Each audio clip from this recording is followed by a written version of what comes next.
Hello students, now we'll explain the concept of SHM part 2. We have done something for the graph. I have done the case of displacement time graph, velocity time graph, acceleration time graph as well as acceleration with x position. All the graphs we have done. Beyond that, sometime you will also be given the equation for Vx graph, V versus x. ये graph भी आपको कई बार पूछा जा सकता है. तो first last graph that I have done is AX graph हमने किया था and there I have explained this concept A equal to minus omega square x. तो यहाँ पे दैट आई हैव प्रूव्ड कि for A power 1 and x to the power 1 this is constant. तो both if they are having power 1 and 0 the equation is always straight line. तो इसका हमने ये चीज आपको ड्रॉ करके दिखा भी दिया था. This A versus x. The graph was a straight line. It was a straight line with negative slope.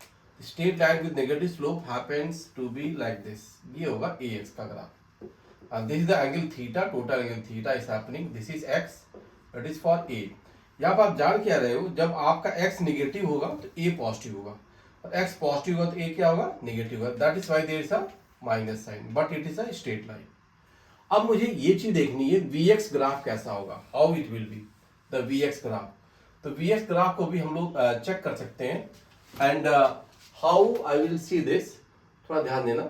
हम लोग यहाँ पे एक चीज क्या करें, जब भी SHM की बात होगी तो Vx ग्राफ में आपका देखो x की वैल्यू क्या थी आपके पास, x equal to a sine omega t. This function I have done x equal to a sine omega t. Correct. और एक्सलेशन में आपने जो देखा था सॉरी फॉर वेलोसिटी, तो वेलोसिटी के लिए अगर हम देखते हैं तो क्या लिखते हैं, A omega into cos omega t. This are the two things mentioned. Now what I will do, मुझे यहाँ पे अगर टी को इन्वॉल्व करना है और यहाँ पे देखो एक्स वर्सेस टी है. From here I will say sine omega t value that will be equal to x upon a. Hence from here I will get the equation for cos omega t. Cos omega t what it will be? अगर मैं यहाँ पे check करता हूं तो cos omega t is under root of 1 minus sine square omega t. ये मैं कह सकता हूं. Hence आप देखिए I will eliminate the t with this equation. What I will get, v is equal to a omega cos omega t means under root of 1 minus sin omega t is x by l, sin square omega t is x square upon a square. This thing I can do. अब आप देखिएगा यहाँ पे once we have this equation तो v square मैं इसको करता हूं तो क्या लिखूंगा, omega square a square times ये जो टर्म आएगा देखिएगा, it is a square minus x square upon a square. This thing I have. Further if you see a square getting cancel तो v square is equal to omega square times it is a square minus x square. ये graph की equation आपको आ गई standard for v versus x. और ध्यान देंगे v की पावर 2 x की power 2 both the power they are 2 to each. It is not a curve, sorry it is not a straight line but it will be some curve. Curve की equation अगर हम सोचे यहाँ पे थोड़ा सा, मैं इक्वेशन को रीअरेंज करूंगा देखिएगा तो you can relate v square by omega square that is equal to a square minus x square. This thing I can see. Further what I will write it as, just see, v square by omega square plus x square by 1 square that is equal to a square. आप इसको ऐसे लिख सकते हो. तो this is corresponding to the equation of ellipse. Ellipse की equation बनेगी आपको. फर्दर देखिए मैं लिखूंगा v square upon omega square a square plus x square upon a square and that is 1. It is the equation of ellipse. तो this result, ये जो रिजल्ट हमारे पास आया ये किसको शो करेगा, इट इज फॉर एलिप्स. ये ध्यान देंगे ये एलिप्स की कंडीशन को बताएगा. तो this graph equation is going for ellipse. Ellipse का ग्राफ आप बना सकते हो. फॉर एक्स एक्सिस पे आपको ए रखना है और वाई एक्सिस पे वेलोसिटी वाले टर्म जाएंगे. तो इसका ग्राफ इक्वेशन अगर मैं देखूंगा एलिप्स का तो you can see this v versus x ना. देखिएगा इसका ग्राफ इक्वेशन ऐसे एलिप्स जैसा शेप आ जाएगा. ये this is for x and it is for velocity here. अब आप देखेंगे x की मैक्सिमम वैल्यू यहाँ पे क्या आएगी, plus A and it is minus ए।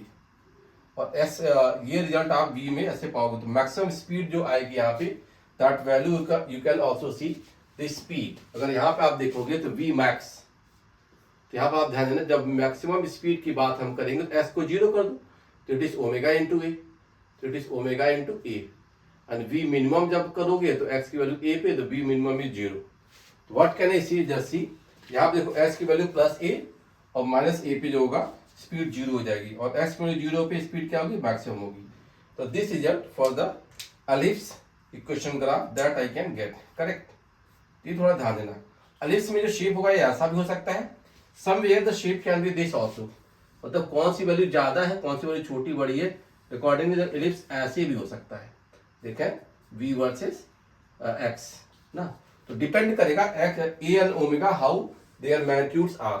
तो this was the equation for graph for ellipse.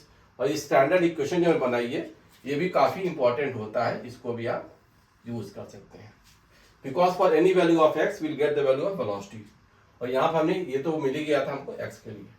Now after this some more graph equations happens, one for happens for kinetic energy. Kinetic energy versus x का graph भी हम लोग draw करते हैं versus x। तो kinetic energy versus x graph भी आएगा। Kinetic energy में आप जानते हो क्या होता है, half m v square, that is the value of kinetic energy, half m v square.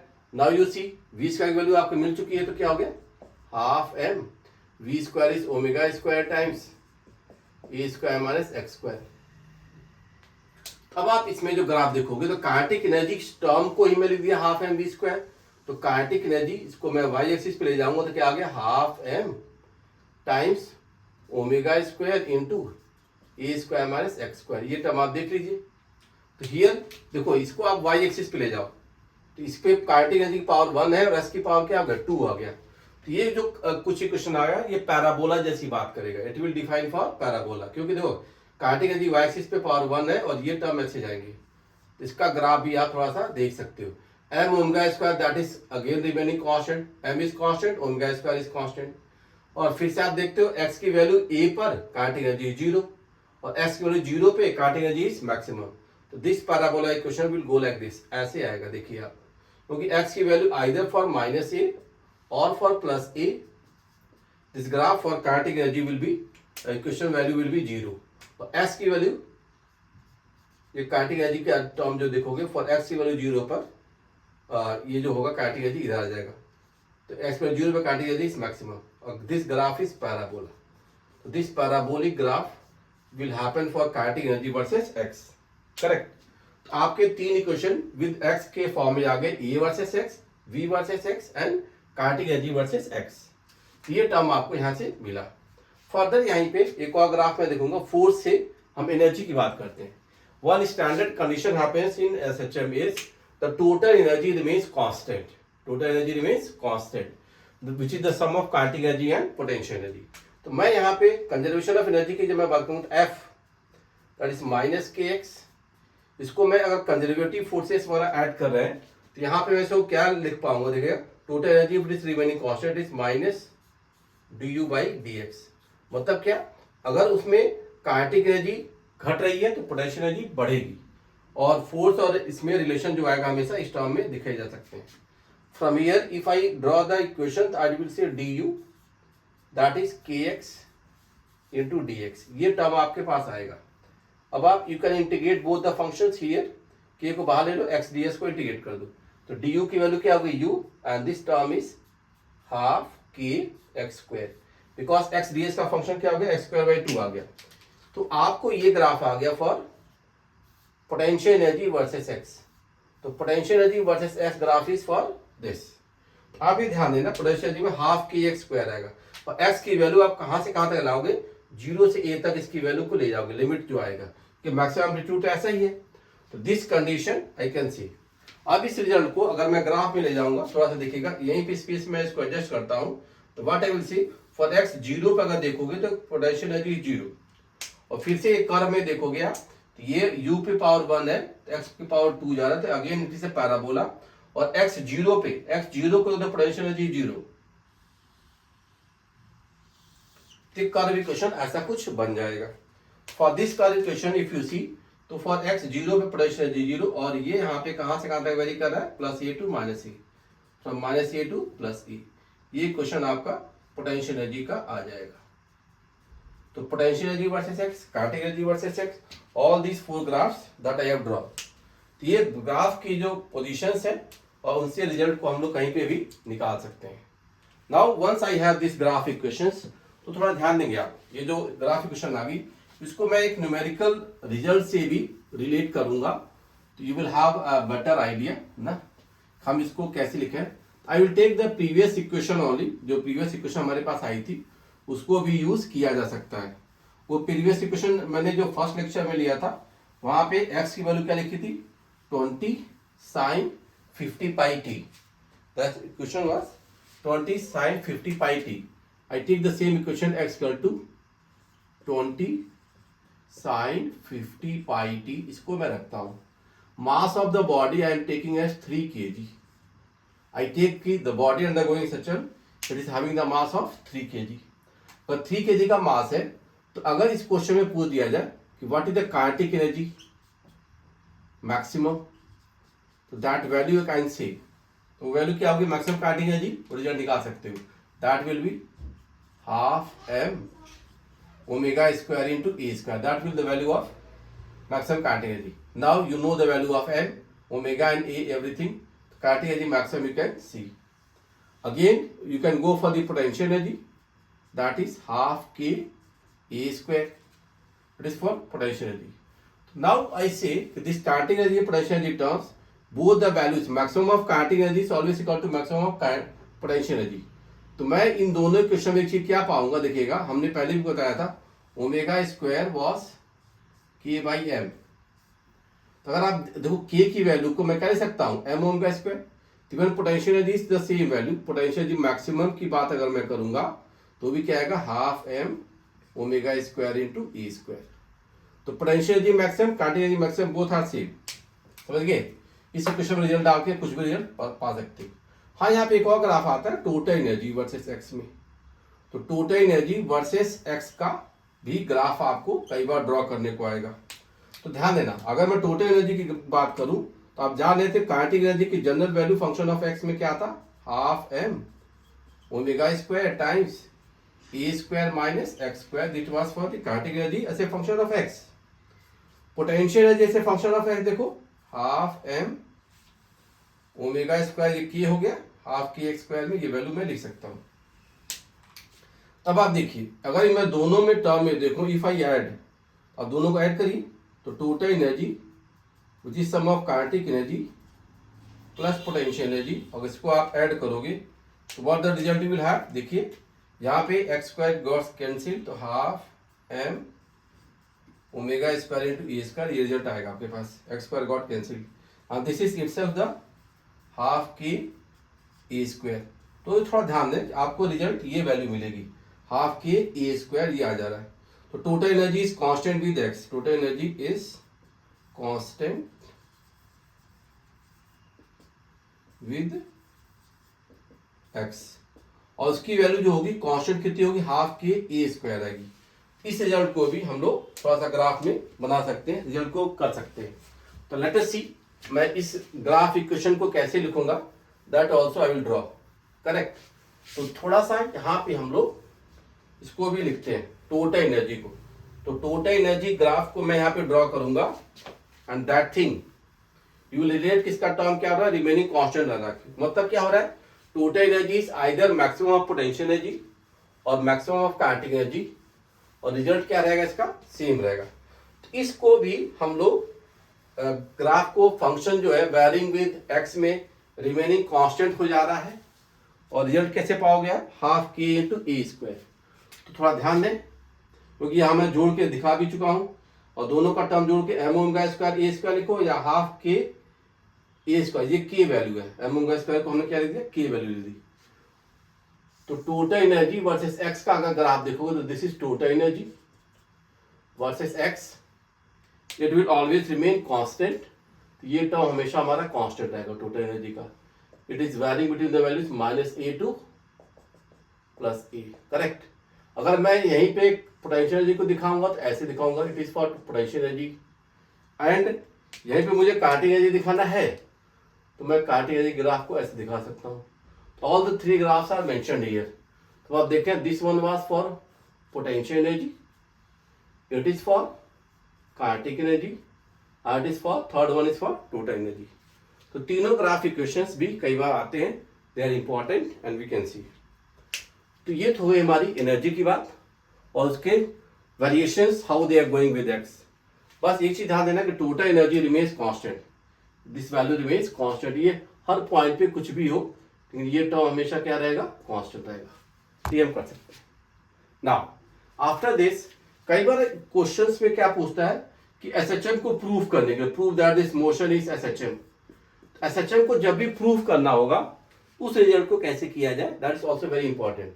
SHM की कंडीशन या हाउ टू डिराइव ना, how to find SHM equation, that I am going to tell you कि SHM को हम कैसे देखते हैं। कोई मोशन हो रहा है, कोई पीरियोडिक मोशन है, हम कैसे जान पाएंगे कि एसएचएम ही हो रहा है। उसमें मैं पहला स्टेप लेता हूं ना, जब भी आप कोई भी मोशन ऑब्जर्वेशन में ले रहे हैं तो आप क्या करिए, उस मोशन में फाइंड पोजीशन ऑफ इक्विलिब्रियम। जो भी मोशन है उसमें आप क्या करो, पोजीशन ऑफ इक्विलिब्रियम को निकालने की कोशिश करो।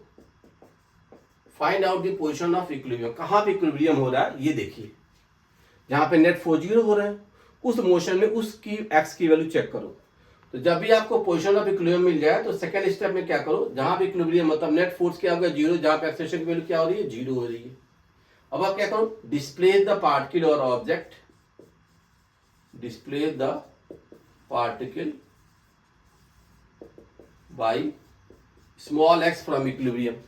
उस इक्विलिब्रियम से आप उसको क्या करो, एक्स से डिस्प्लेस कर दो एंड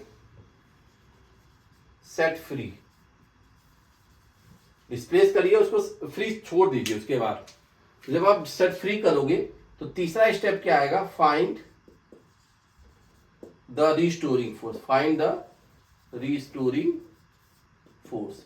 पार्टिकल पे क्या रिस्टोरिंग फोर्स लग रहा है वो देखो, क्या वो फंक्शन ऑफ एक्स आप लिख पाते हो, ये चीज आपको देखनी पड़ेगी। तो एफ रिस्टोरिंग फोर्स दिस, अगर आपको ये माइनस के एक्स के फॉर्म में लिख गया जहां पे एक्स की पावर क्या रहे 1 रहे, तब तो ये एसएचएम होगा। If this power is 1 then it's SHM. अगर ये पावर 1/2 3/2 स्क्वायर कुछ भी आ गया क्यों, तब एसएचएम नहीं होगा, मे बी पीरियोडिक। तो आपको ध्यान देना होगा कि एफ और एक्स में अगर ये आ गया, if it is this that is SHM, otherwise SHM नहीं होगा, इट कैन बी पीरियोडिक। आपको ये चेक करना है। अगर ये आ गया तो from here you can easily say a that is F by m, और वो टर्म आप जानते हो minus k by m into x, वो माइनस ओमेगा स्क्वायर एक्स से ले जाओगे फिर वो कंडीशन आपको मिल जाएगी। तो this 3 steps are very important कि हम एसएचएम को कैसे लिखें। इसको कहीं भी अप्लाई करोगे you will get it to be correct. कहीं भी ये क्वेश्चन अप्लाई किया जाएगा और आपको एसएचएम को बताएगा करेक्ट। जैसे मान लो मैं यहाँ पे एक केस लेता हूं स्प्रिंग ब्लॉक अरेंजमेंट का। I take the case for spring block. अगर स्प्रिंग ब्लॉक अरेंजमेंट लेता हूं और उसमें एसएचएम की बात करूंगा तो कैसे आएगा उसको देखिए। तो मैं यहाँ पे क्या करता हूं, आई टेक अ स्प्रिंग, देखिएगा तो यहाँ पे मैंने एक ब्लॉक लगा दिया और right now the spring is in the natural length, block spring of constant के, ब्लॉक ऑफ मास m, ऐसा है नेचुरल लेंथ पे स्प्रिंग है। अब आप क्या मानोगे यहाँ पे, here this mg force is acting downward and normal direction is acting up, तो both are balancing and spring is in the natural length। तो नेट फोर्स अभी क्या हो रहा है, इस पे 0 हो रहा है। इसको मान सकते हो कि s की वैल्यू 0 पे, spring block arrangement is at rest. थोड़ा इसको आप क्या करो, पहली कंडीशन हो गई, दूसरी पाइए डिस्प्लेस बाय डिस्टेंस x, इस स्प्रिंग को थोड़ा खींच दो by distance x and find out the restoring force. जैसे ही आप x डिस्टेंस इसको पुल करते हो, if you pull it by distance x और छोड़ दो, लेट इट फ्री, जैसे आपने इसको इक्विलिब्रियम से x डिस्टेंस खींचा तो इस पे रिस्टोरिंग फोर्स पीछे आएगा। तो दिस रिस्टोरिंग फोर्स वापस लाने की कोशिश करेगा स्प्रिंग को। x इधर था तो ये वैल्यू आप माइनस के एक्स तो लिख ही सकते हो, समझ गए ना। तो इजी थोड़ा हो गया यहाँ पे कि जैसे मैंने खींचा it will try to come back, तो x was right, force is towards left, Hence this restoring force is corresponding for the equation minus k x वाली बात को कह पा रहा है, इसलिए SHM होगा. Spring block arrangement for any this it will B SHM. Even मैं बता दूं अगर ये यहाँ पे वर्टिकल प्लेन में होता इस ब्लॉक ऑफ मास m और spring constant k, it will be at rest somewhere. यहाँ से एक mg फोर्स भी आएगा, लेकिन mg force constant force does not play any role for omega, इसका कोई रोल नहीं होता. तो यहाँ भी अगर वर्टिकल प्लेन में हो चाहे हॉरिजॉन्टल प्लेन में हो, चाहे कंप्रेस हो चाहे स्ट्रेच हो, तो यहाँ भी आपका जो टाइम पीरियड आएगा या ओमेगा स्क्वायर की वैल्यू क्या आएगी, k बाई एम होगी, क्योंकि ये वेरिंग विद एक्स होना चाहिए. mg has no role, mg का कोई रोल नहीं होता है स्प्रिंग ब्लॉक अरेंजमेंट में, ये भी ध्यान देना. तो दोनों केसेस में आपके जो टाइम पीरियड होगा वो omega square equal to k by m से हम लोग निकाल सकते हैं. तो देखो one of the case that I have taken for the spring blocks. तो स्प्रिंग ब्लॉक में वो एक स्प्रिंग हो सकता है, वो दो स्प्रिंग भी हो सकता है, कितने भी स्प्रिंग अरेंजमेंट्स उसके आ सकते हैं और सबकी फॉर्मेशंस को हम लोग देख सकते हैं. तो स्प्रिंग ब्लॉक अरेंजमेंट में ये ध्यान देना, कई बार एक स्प्रिंग होगा और मोर देन वन स्प्रिंग भी आ सकते हैं. That cases are also there. जैसे मान लो मैंने कह दिया समवेयर इट हैपेंड कि देयर आर टू स्प्रिंग्स और यहां पे हमने ब्लॉक लगा दिया of mass m, the spring with constant k1 and k2 ऐसे आ जा रहे हैं, दो लोग आ गए. फिर से आप स्ट्रेच करें, डिस्प्लेस करें bye distance x and see your result. What you will find if the block is shifted towards right by distance x, it will try to come back. So just see in this position of the block, both the springs are trying to come back. Both the forces will add up on the mass m. तो जब दोनों forces आएंगे, एक k1 से दूसरा k2 से, तो F net restoring force देखो यहाँ पे दोनों आ जा रहे हैं, क्योंकि x इधर किया तो दोनों दे रहे हैं. तो minus of k1 plus k2 into x ही आ गया, तो ये आ जाएगा आपके पास. तो यहां से अगर इस इक्वेशन में देखो तो k इफेक्टिव जो यहाँ पे बनेगा that is k1 plus k2. ये रिजल्ट आपका स्प्रिंग ब्लॉक इन पैरेलल में आ जाएगा. ये देखिएगा दो स्प्रिंग इन पैरेलल. कई बार ऐसा भी होगा कि ये स्प्रिंग ऐसा है दिस द ब्लॉक और सेकेंड स्प्रिंग इधर आ गया. भाई देखिएगा ये भी अच्छा केस बनता है. This is k1, this is k2, block of mass m, this the wall. अब आप देखो इसको, तो further if I push it by distance x and release, तब आप देखिएगा दिस ब्लॉक अगर मैं इस कंडीशन में ले जाता हूं तो ये k1 वाला स्प्रिंग स्ट्रेच कर जाएगा और k2 वाला spring that will get compressed, this will feel compression. Hence what you will see the forces if you get, तो this k1x will be toward this and k2x will also be towards left. तो ये compress हो गया तो push back करेगा, stretch होगा तो ये भी इधर आ गया. यहाँ पे अगर देखिए सीरीज पैरेलल मत करिएगा, तो यहाँ पे आप देखोगे here also the restoring force, both the forces are adding up, it's again minus of k1 plus k2 into x. ध्यान देना यहाँ पे और यहाँ पे दोनों केसेस में रिजल्ट सेम आ रहा है. तो इफेक्टिव के यहाँ पे जो देखोगे ओमेगा स्क्वायर की वैल्यू अगर लिखना चाहोगे तो it is k1 plus k2 by m, this thing happened. तो ये दोनों केस मैंने स्प्रिंग वाले ऐसे ले लिए. अगर मान लो इसमें एक और अच्छा केस कई बार आता है कि एक ये स्प्रिंग है, इसके साथ में दूसरा स्प्रिंग रखा और एंड में ब्लॉक लगाया, जस्ट सी हियर दिस, ये k1 है, ये k2 है और block of mass it is being pulled by distance x. Now we see what the result can happen. तब आप ध्यान दीजिएगा यहाँ पे थोड़ा केस फर्क पड़ जाएगा. Now this x will create some extension here x1, it will create some extension here x2. दोनों में एक्सटेंशन अलग लगाएंगे क्योंकि दोनों में अलग अलग k की वैल्यू है. तो टोटल x को आप क्या लिखोगे यहाँ पे, it is x1 plus x2, पहली बात ये लिखोगे. और जो स्प्रिंग फोर्स आएगा, all the spring forces k1 x1 equal to k2 x2 ये आएगा. दोनों स्प्रिंग फोर्सेस क्या रहेंगे, सेम रहेंगे. सेकंड इक्वेशन इज दिस, और इसी को हम क्या करेंगे, एक नया कांस्टेंट k के हिसाब से क्या मानेंगे, kx के हिसाब से सॉल्व करेंगे. इफेक्टिव k क्या आएगा. तो these are the two equations. अब देखो मैं यहाँ पे कर देता हूँ x की वैल्यू, ये जो हो गया यही एक फोर्स रिस्टोरिंग f आ गया. x की वैल्यू क्या कहोगे, f बाई k, और फोर्स सब में सेम है, it is f by k1 plus f by k2. ये रिजल्ट मैं यहाँ पे लिख सकता हूँ क्योंकि ये फोर्स इसमें और इसमें आगे कोई एजेंट ने इसको पुल किया तो वो फोर्स क्या होगा, सेम होगा। If it is being pulled by force F, वो फोर्स और तीनों फोर्स आपस में क्या रहे, सेम रहे। एफ गॉट कैंसिल्ड, तो यहां से आप क्या पाओगे, इफेक्टिव के 1/k square to 1/k1 plus 1/k2, ये रिजल्ट आएगा। तो ये रिजल्ट कब आता है, जब एंड टू एंड स्प्रिंग हो, लास्ट में ब्लॉक होगा। तो ये इफेक्टिव के यहाँ पे देखना आप, जैसे मान लो मैंने वैल्यू कहा, अगर मान लो x1 स्क्वायर टू x2 को आप कोई x0 मान लो, तो अगर मैंने ऐसे कर लिया, सॉरी इसको k1 और k2 कर दो, ये k1 जो था ये k2 है और ये k0 आ गया, k1 k2 k0 आ गए, इक्वल है। इससे बाद जो k की वैल्यू लिखोगे तो आएगा k0/2, चेक करना है, it will be k0/2 because simply you see k की वैल्यू क्या आएगी यहाँ पे, k1 k2 over k1 plus k2, तो ये वैल्यू कम हो जा रही। तो अगर आइडेंटिकल स्प्रिंग आप जोड़ोगे तो नेट स्प्रिंग कांस्टेंट क्या हो जाता है, कम हो जाता है। तो this formula result is also important कि स्प्रिंग केसेस में 2 स्प्रिंग हो जाए, 3 स्प्रिंग हो जाए, एंड टू एंड आ जाए, सारे रिजल्ट को हम लोग यहाँ पे डिफाइन कर पाते हैं। तो ये भी एक केस बनता है जिसको आप अप्लाई करके देख सकते हो। कहने का मतलब ये है, स्प्रिंग में स्प्रिंग जोड़ दोगे तो इफेक्टिव के की वैल्यू क्या होती है, वो घट जाती है।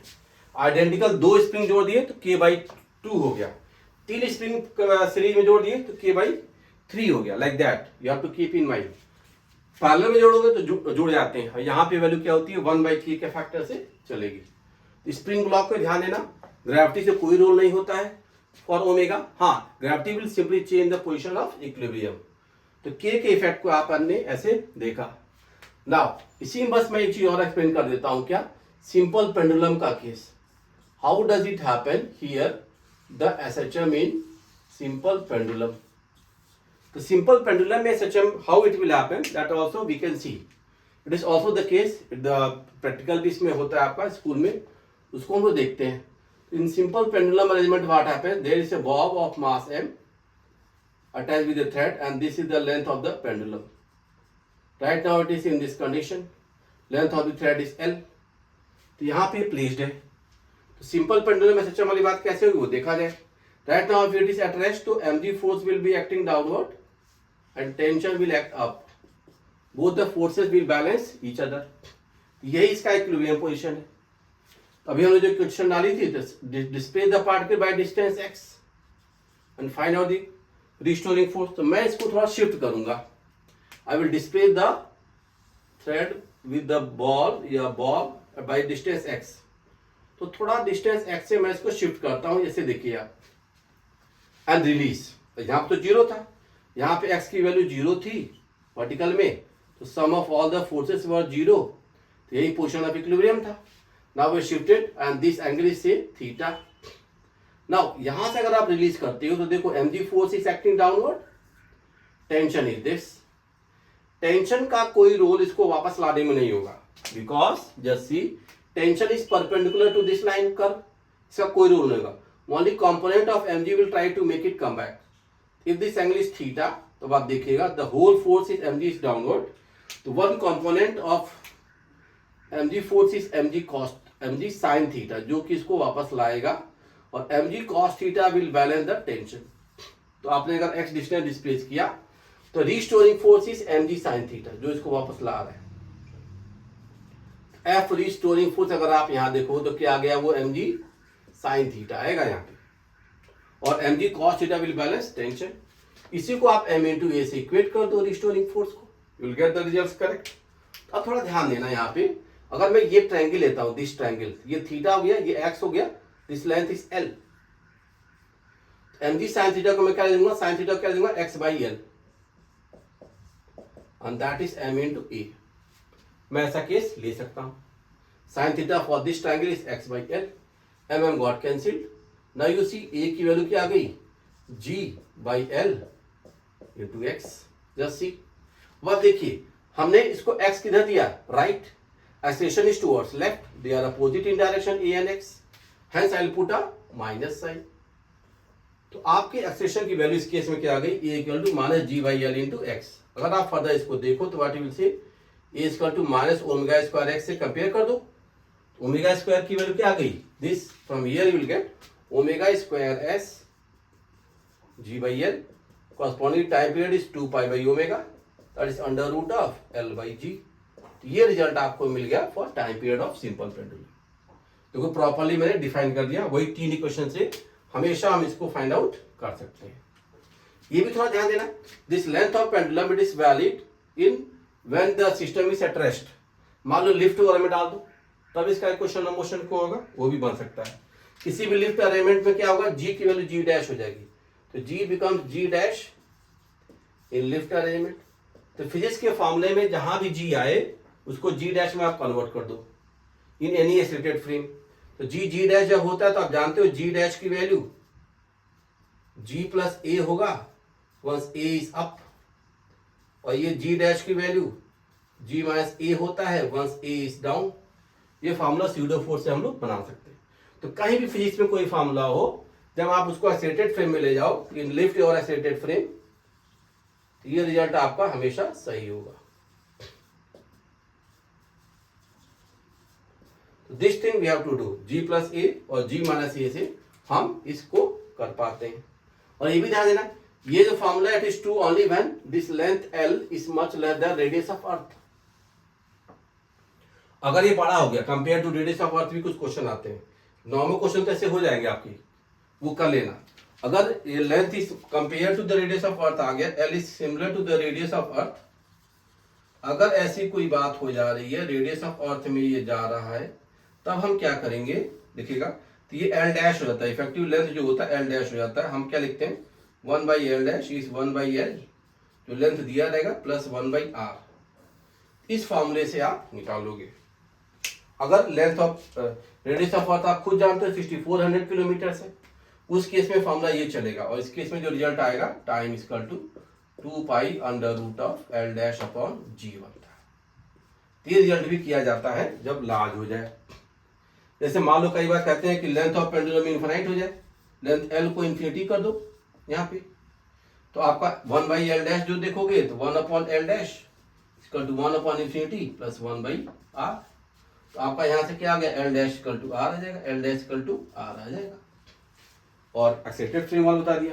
All the cases for simple pendulum, spring cases यही इंपॉर्टेंट होते हैं, उसको अप्लाई करो क्वेश्चंस में, दैट विल डन। तो ये आपका एक लीनियर मोशन का जो एसएचएम होता है, दैट आई हैव डिस्कस्ड। इसके बाद अगला जो पार्ट होगा एंगुलर एसएचएम को, उसको मैं नेक्स्ट क्लास में उसको डिस्कस करूंगा, next lecture. Okay, thank you, bye.